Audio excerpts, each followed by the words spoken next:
बहुत बड़ा उनके पास ब्रह्मोस का एक हर वक्त जो है वो राग अलापता था, लेकिन उसके मुकाबले में ब्रह्मोस तो बहुत दूर की बात, फतेह वन ने वो काबू किया। लेकिन एवीएम साहब की जो आप बात कर रहे हैं, फजाइया को जब चेक किया गया 2 दिन हर तरह से, उस्मानी साहब अब वो कामयाब नहीं हो पाया इतनी बड़ी फजाइया के बावजूद भी। तो उसके बाद जो फजाइया ने कंट्रोल किया अपना पूरी तरह से, फिर जो उनके ड्रोन हैं उनको पाकिस्तान की अफवाज ने वो गिराया, और उसके बाद फिर हमने फतेह वन का मामला देखा। ये फजाया से लेकर तो बरी फौज के फतेह वन तक का जो सफर था, ये भारत के लिए इतना को खौफनाक क्यों था?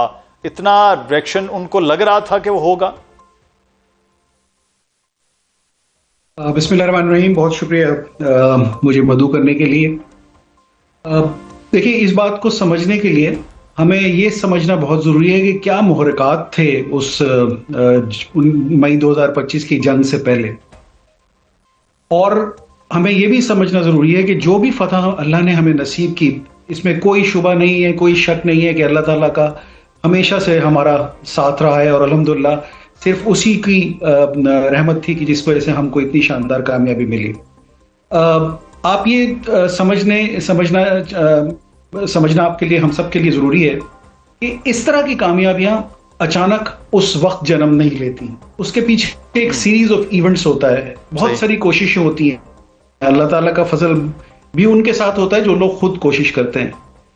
तो अगर हम देखें तो अल्हम्दुलिल्लाह पाक फजाइया की हिस्ट्री बहुत शानदार रही है हमेशा से, मगर ये भी इस दफा एक बहुत ही वाज़ेह तब्दीली महसूस की गई कि जो नई टेक्नोलॉजीज सामने आई हैं, डिसरप्टिव टेक्नोलॉजीज हैं, जो वो टेक्नोलॉजीज हैं जो कि बहुत नीश टेक्नोलॉजीज हैं, वो उन टेक्नोलॉजीज का इस्तेमाल पाकिस्तान ने भरपूर अंदाज से किया, और उनको करने के लिए न सिर्फ उनकी एक्विजिशन जरूरी थी, बल्कि उन पे बहुत क्विक टाइम के अंदर महारत भी जरूरी थी।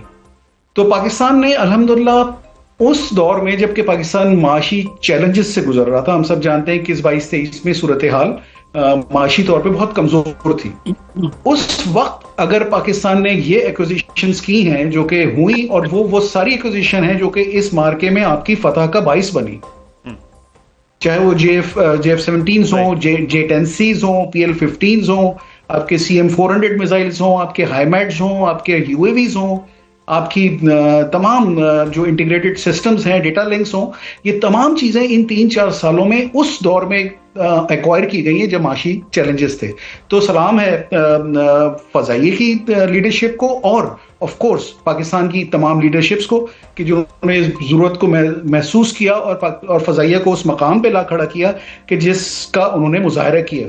ये बहुत जरूरी है बात, क्योंकि ये गैर मामूली कामयाबी इस तरह से नहीं आती। देखिए, एक कामयाबी, उसको कह देना कि एक कामयाबी है, बहुत एक आम सादा सी बात है, मगर ये अगर आप इसको गौर से देखें कि एक 3 से 4 गुना बड़ी फौज, जिसके पास टेक्नोलॉजी न्यूमेरिकल सुपीरियरिटी भी सारी मौजूद है, उसके बावजूद उसको ये शिकस्त फाश देना और 3-4 दिन के अंदर, बल्कि मैं कहता हूं 1 घंटे के अंदर अंदर उसको घुटने पे ले आना, ये कोई एक आम बात नहीं थी।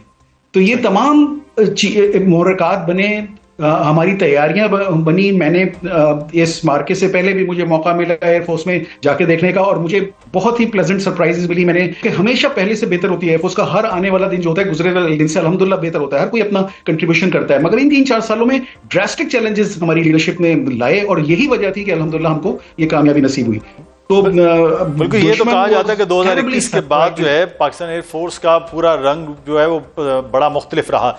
लेकिन वाइस एडमिरल साहब, मैं आपसे ये जानना चाहूँगा, मीडिया में तो हमने ये देखा कि लाहौर की बंदरगाह को फतह कर लिया भारतीय मीडिया ने, कि जनाब लाहौर बंदरगाह, मैं लाहौर में मौजूद था उस दिन जिस दिन की जंग हुआ, मैं बंदरगाह ढूंढता रहा, लेकिन जो असल बंदरगाह थी कराची की, जिस पे नेवी पे अटैक हो सकता था, विक्रांत जैसा एक जायंट होने के बावजूद भारत ने नेवी की तरफ रुख नहीं किया, फजा को टेस्ट किया, हजीमत उठाई, बड़ी फौज ने शिकस्त फाश दी। ये नेवी से क्यों इतना खौफजदा रहे कि वो आगे ही नहीं बढ़ पाए? जी, मुदस्सिर साहब शुक्रिया, और शुरकाए प्रोग्राम को मेरा अस्सलाम वालेकुम। आपने बिल्कुल सही कहा कि इस दफा जो इंडिया हमारी तरफ आया तो उसको जो नेवी की जो वॉरफेयर है थोड़ा सा उसका मुख्तलिफ एक जाविया है। वो इसलिए कि नेवी जैसे ऑलरेडी अपने सी के ऊपर कामों के लिए अवेलेबल होती है, तो उस हवाले से नेवी ने पहले से ही अपनी जो पोजीशनिंग है वो बेहतर कर ली थी और अपने जो हमारे शिप्स, सबमरीन्स और एयरक्राफ्ट हैं उनकी डिप्लॉयमेंट हो चुकी थी। और उसकी बड़ी वजह ये थी कि इंटेलिजेंस हमें पहले से ही इंडिकेट कर रही थी कि इस तरह का फॉल्स फ्लैग ऑपरेशन होने वाला है। और उसके अंदर जैसे आपने विक्रांत का नाम लिया, तो विक्रांत नॉर्मली इसका जो एरिया ऑफ ऑपरेशन है वो ईस्टर्न थिएटर में है, वेस्टर्न में वो नहीं आता। सही। तो इसको उन्होंने वेस्टर्न थिएटर में शिफ्ट किया तकरीबन 1.5 से 2 महीने पहले। और उसमें चूंकि चीजें ब्रू कर रही थी और पता चल रहा था कि कोई ऐसा कुछ हो सकता है कि कोई आगे चल के ये फॉल्स फ्लैग ऑपरेशन करें और उसमें ये समंदर की तरफ भी लेके आए कुछ। तो उस हवाले से फिर नेवी ने ये अपने प्लानिंग में अपने आप को डिस्पोजिशन जो है ना बहुत अच्छे तरीके से पहले ही से, आप ये कह लें कि शतरंज के मोहरे जो है पहले ही बिठा दिए हमने। तो जब ये 6-7 की रात को उन्होंने ऑपरेशन सिंदूर का आगाज किया और उसमें उनको बड़ी अजीमत उठाना पड़ी और उनके यकमुश्त उनके 8 जहाज हमारी माशाल्लाह एयरफोर्स ने मार गिराए और उसमें से 4 वो थे जो कि उनका जो सर का ताज थे, यानी कि उनके राफेल थे। तो उसके बाद उन्होंने लैंड की तरफ अपना रुख किया। लैंड पे भी आपने जैसे कहा कि यहाँ पे भी उनको जब फतह के मिसाइल की उनको कुछ चीजें लगी उनको, जब जो कि सबसे शॉर्टेस्ट इस्तेमाल किया गया था, हालांकि इसके बाद फतह 2 भी था, फतह 3 भी था। तो जब वो टारगेट्स लगे तो उसके बाद उनके जो डिफेंस मिनिस्टर थे वो आप अपनी इस खिफत को मिटाने के लिए वो भागे और जाके, आपको याद होगा कि वो एयरक्राफ्ट कैरियर पे चले गए और वहां से जाके उन्होंने बड़ी एक जज्बाती तकरीर की कि अब हम जो है समंदर की तरफ से आएंगे। लेकिन जब उनको बताया गया कि भाई समंदर में तो ऑलरेडी पाकिस्तान नेवी जो है बड़े अच्छे तरीके से बैठी हुई है, वो तो अपना पूरा जाल बिछाया हुआ है और वो तो जो वो चाह रहे हैं कि आप अपना एयरक्राफ्ट कैरियर आगे लेके आए और अगर आगे गए तो इससे बड़ा हादसा होने का एहतमाल है। तो वो फिर वहीं से तकरीर करके वापस निकल लिए। तो ये है टोटल उनकी कहानी और वहीं से फिर एयरक्राफ्ट कैरियर वो वापस ले गए और वो इतना दूर ले गए ताकि उनको किसी भी मिसाइल की हमारी रेंज से बाहर हो जाए। तो ये उनका टोटल जो नेवी के हवाले से सिलसिला हुआ। इसमें एक और बात भी मैं करूं, अभी जैसे कि ईरान और यूएस के सिलसिले में आपने देखा होगा कि उन्होंने ब्लॉकेड किया अमेरिका ने जी।